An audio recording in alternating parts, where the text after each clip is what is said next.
Hi hello नमस्कार, मी सुवर्णाच home किचनमध्ये परत एकदा तुमचे अगदी मनापासून स्वागत। सगळ्या सबस्क्रायबरचे धन्यवाद, सगळ्या व्ह्यूअर्सचे मनापासून आभार। आज मी खूप छान अशी कारल्याची भाजी तुम्हाला दाखवणार आहे, ती म्हणजे भरलेल्या कारल्याची कोरडी भाजी आपण बघणार आहोत। बाजारातून आणल्यानंतर कारले पहिले स्वच्छ धुवून घ्यायचे। मी असे छोटे छोटे कारलेले आणलेले आहेत। तर बघा, आता यातल्या बिया ज्या आहेत ना त्या जाड आहेत। मी वरचे पाठीचा अजिबात खरवडून घेतलेलं नाहीये, तरी सुद्धा आपली भाजी खूप छान अजिबात कडू न होणारी इतकी सुंदर अशी आपली भाजी होणार आहे। आज आपण बघणार आहोत भरलेले पण सुकं कारलं। हे कारलं तुम्ही 8 दिवस प्रवासात नेलं तरीही खराब होत नाही। आरामशीर ही भाजी पुढचे 7-8 दिवस छान टिकते। तर बघा, या पद्धतीने आपल्याला कारलं उभं कट करून घ्यायचं आहे आणि आतलं बी सगळं काढून टाकायचं आहे। दाताखाली येतात आणि मग चांगल्या लागत नाही, म्हणून बघा या पद्धतीने मी कारलं फक्त बियाच आहे त्या काढून घ्यायचे आहेत आपल्याला। बघा, या पद्धतीने आपण सगळ्या याच्यातलं बी काढून घेतलेलं आहे। कारण अर्धा चमचा मीठ घेतलेलं आहे, अर्धा चमचा आपल्याला त्यात घ्यायची हळद।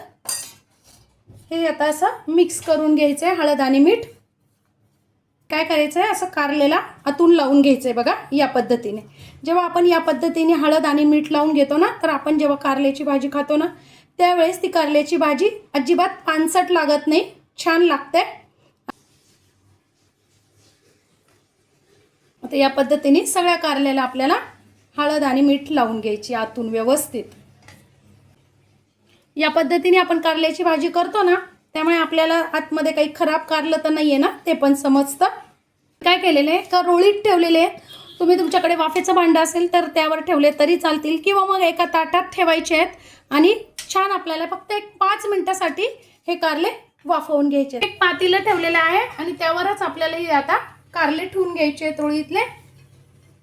आणि जे मीठ आणि हळद उरलेलं आहे ना ते यावरच असं टाकून घ्यायचं आहे। म्हणजे जर ज्यावेळेस खाली रोळीच्या होलमधनं जर खाली पडलं ना तरी ते पाण्यातच पडतं आणि त्याची पण छान अशी वाफ आपल्या कारल्याला लागली जाते। आता जास्ती नाही वाफवायचे आहेत आपल्याला, फक्त 5 ते 6 मिनिटासाठी कारले आपल्याला 60% आपल्याला कारले छान वाफवून घ्यायचे आहेत, मऊ करून घ्यायचे आहेत। भरलेले कारले बनवतोय त्यामुळे आतमध्ये जो मसाला लागणार आहे ना तो बनवून घेऊया। त्यासाठी मी घेतलेले आहेत अर्धी ते पाऊण वाटी शेंगदाणे। शेंगदाणे भाजताना काय करायचं, आपल्याला अगदी अर्धा चमचा फक्त तेल टाकून घ्यायचं आहे। त्यामुळे काय होतं, शेंगदाणे खूप छान खरपूस भाजले जातात। शेंगदाणे भाजत आले ते टाकून घ्यायचं आपल्याला थोडंसं खोबरं। इथे मी छोटी एक खोबऱ्याची वाटी पूर्ण घेतलेली आहे। तुमच्याकडे जर ओलं खोबरं असेल तर ते घेतलं तरी चालेल, पण आपल्याला भाजूनच घ्यायचं आहे। आता ही भाजी जी बनवणार आहोत आपण ती बिन कांदा आणि लसूण न घालता बनवत आहोत। म्हणजे तुम्ही ही भाजी श्रावणातही खाऊ शकता, उपवासाच्या दिवशी पण तुम्ही उपवास सोडायला ही भाजी खाऊ शकता। आता त्यात टाकले मी 1 इंच आलं आणि 2 हिरव्या मिरच्या, त्या पण आपल्याला छान परतून घ्यायच्या आहे। आता इथे मी धने आणि जिऱ्याची पावडर घालणार आहे। तुमच्याकडे जर धने जिऱ्याची पावडर नसेल ना तर तुम्ही हे भाजतो ना तेव्हाच थोडेसे 2 चमचे धने आणि एखादा चमचा जिरे यातच भाजून घ्यायचं आहे। आता खोबरं आणि आपले शेंगदाणे छान भाजत आले यातच टाकून घेते मी 2 चमचे पांढरे तीळ अवश्य घाला। गॅस बंद केलेला आहे। आता तीळ सहज भाजले जातात गरम तव्यावरती। वा, बघा काय मस्त वास येतोय, खूप छान असा आपला मसाल्याचा भाजलं गेलेलं आहे। आता बघा, आपला जो मसाला करून ठेवलेला आहे ना छान गार झालेला आहे। आता आपल्याला हा बारीक करून घ्यायचा आहे। खूप बारीक करायचा नाहीये, थोडासा जाडसर ठेवायचा आहे। पल्स मोडवर करून घ्यायचा आहे, म्हणजे मग खूप बारीक होत नाही। आता मसाल्यामध्ये टाकून घ्यायचं आहे आपल्याला अर्धा ते पाव चमचा मीठ चवीनुसार तुम्ही कमी अधिक करू शकता। कारण आपण ज्यावेळेस कारले ठेवलेले आहे ना तर कारल्याला पण मीठ लावलेलं आहे। त्यानंतर चवीनुसार तिखट, मी इथे 1 चमचा तिखट घेतलेला आहे, अर्धा चमचा हळद, अर्धा चमचा हिंग जरूर घाला। इथे चिंचेचा कोळ घेतलेला आहे 1 चमचा, त्याने अजिबात कारलं कडू लागत नाही आणि खूप छान अशी चव येते। घेऊ शकता अर्धा। त्यानंतर मी थोडासा इथे गूळ घालून घेते।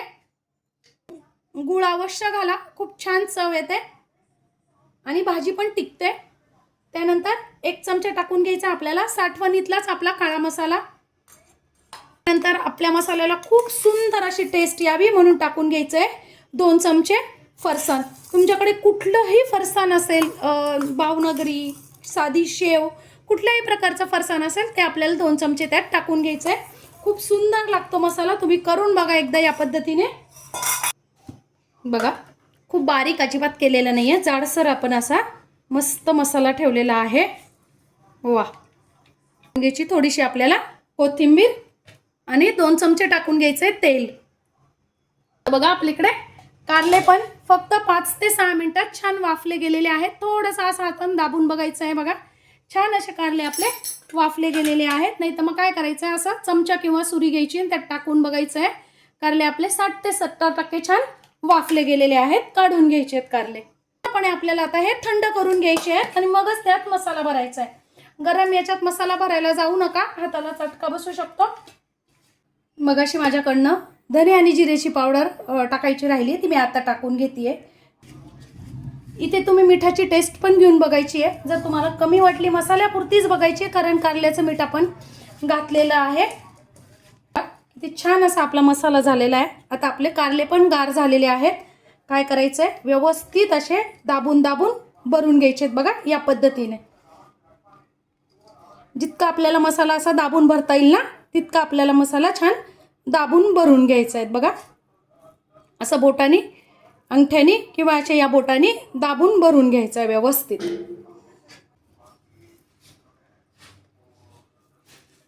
मसाला भरला झाला ना आपला, की कारलं काय करायचं, आपल्याला असं दाबून टाकायचं आहे. बघा, या पद्धतीने, म्हणजे आपला मसाला अजिबातही बाहेर येत नाही. बघा, छान असं आपले मसाले भरणं झालेले आहेत कारले. आता हा मसाला आपल्याला वरतून टाकायला तसाच ठेवायचा. तव्यावर आपण मसाला भाजून घेतलेला होता ना, सेम त्याच तव्यावर अगदी अर्धी पळी तेल, मी म्हणजे साधारण पोहे खायच्या 3 ते 4 चमचे तेल आपण फक्त टाकून घेतलेलं आहे. आणि तेल तव्यावर सगळीकडे छान असं पसरवून घ्यायचं आहे. बघा, या पद्धतीने उचटण्याने, चमच्याने. आणि जे आपण कारले केलेले आहेत ना, गॅस मीडियम ठेवायचा आहे आपल्याला.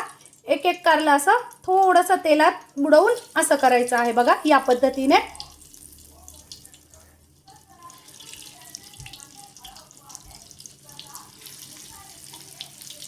तवा आधी तापवून घेऊ नका, म्हणजे हाताला चटका बसणार नाही. पर्यंत आपला तवा तापतो ना, तोपर्यंत आपले कारले ठेवून होतात, म्हणजे मग आपल्या हाताला चटका बसत नाही. कारले पलटवायची घाई अजिबात करायची नाहीये, थोडेसे होऊ द्यायचे आहेत आणि मग पलटवायचे आहेत, म्हणजे कारलं तुटणार नाही आणि मसाला पण बाहेर येणार नाही. आता हळूवार पद्धतीने आपल्याला हळूच कारले उलटून घ्यायचे आहेत. बघा, या पद्धतीने. आणि दुसऱ्या पण बाजूने छान खरपूस होऊ द्यायचे आहेत. आता छान दोन्ही बाजूनी खरपूस होईपर्यंत कारले आपल्याला बारीक गॅसवर परतून घ्यायचे. आता आपले कारले छान खरपूस झालेले. थोडासा जो मसाला उरलेला होता ना, तो पण टाकून घ्यायचा आहे. इथे तुम्हाला पाहिजे तर तुम्ही थोडासा पाणी घालून रस्सा पण घेऊ शकता, पण मी इथे कोरडे आज करते, त्यामुळे पाण्याचा वापर अजिबात करणार नाही आहे. मसाला आधी टाकायचा नाही आहे, जेव्हा आपण कारले पूर्ण आपले खरपूस झालेले राहतील ना, नंतरच मसाला टाकायचा आहे, म्हणजे मसाला तो जळत नाही उरलेला. बघा, काय मस्त असे आपले कारले, भरलेले कारले किती छान असे तयार झालेले आहेत. आता त्यावर टाकून घ्यायची आहे थोडीशी कोथिंबीर. वा, आजची माझी ही रेसिपी भरलेले कारल्याची मस्त कशी वाटली तुम्हाला कमेंट्समध्ये नक्की सांगा. चॅनलवर नवीन असाल तर चॅनलला लाईक, सबस्क्राईब आणि शेअर करा. धन्यवाद.